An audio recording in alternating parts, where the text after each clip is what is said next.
మేము కూడా మీలో ఒక్కళ్ళమే. అందుకే మాలాగే ప్రశ్నించడం, అవగాహన పెంచుకోవడం, పెంచడం మీ పని కూడా.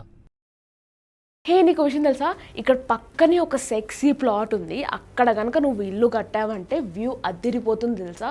రోజు పడి పడి ట్రాఫిక్లో ఇంటికి వచ్చిన తర్వాత మంచిగా హాయిగా లేక్ వ్యూ డిన్నర్ చేయొచ్చు, early morning lake view breakfast చేయొచ్చు. పోలా అదిరిపోలా? ఏం వ్యూ అన్నావు? Lake view. ఓహో, లేక్ వ్యూ, దాంతోపాటు డిన్నర్ కూడా. అచ్చా, పైగా సన్ రైజ్ కూడానా? Of course. మరి లేక్ అక్కడే ఉంటుందా లేకుంటే ఇంటి లోపలికి వస్తుందా? ఏ పిచ్చానికేమన్నా, లేక్ ఇంట్లోకి ఎందుకు వస్తుంది? రాత్రి 2 పెగ్గులు ఎక్కువ తాగావా? మరి లేక్ ఉన్న చోట ఇల్లు కడితే ఒకవేళ వర్షపాతం ఎక్కువ నమోదై ఫ్లడ్స్ వస్తే ఎవరు గ్యారంటీ? ఫ్లడ్స్ ఎందుకు వస్తాయి?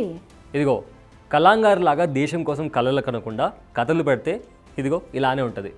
విజయవాడ పరిస్థితి చూసావా? అసలు ఖమ్మంలో ఏం జరుగుతుందో నీకు అసలు ఐడియా ఉందా?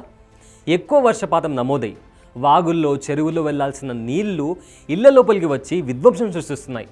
లేక్స్ ఉన్న చోట, రివర్స్ ఉన్న చోట భూములు ఆక్రమించి అక్కడ ఇల్లు కడితే లేక్ వ్యూ డిన్నర్ కాదు కదా, నీకు నెక్స్ట్ డే సన్ రైజ్ కూడా ఉండదు, గుర్తుపెట్టుకో. బికాస్ నేచర్కి కోపం వస్తే పోతారు, మొత్తం పోతారు.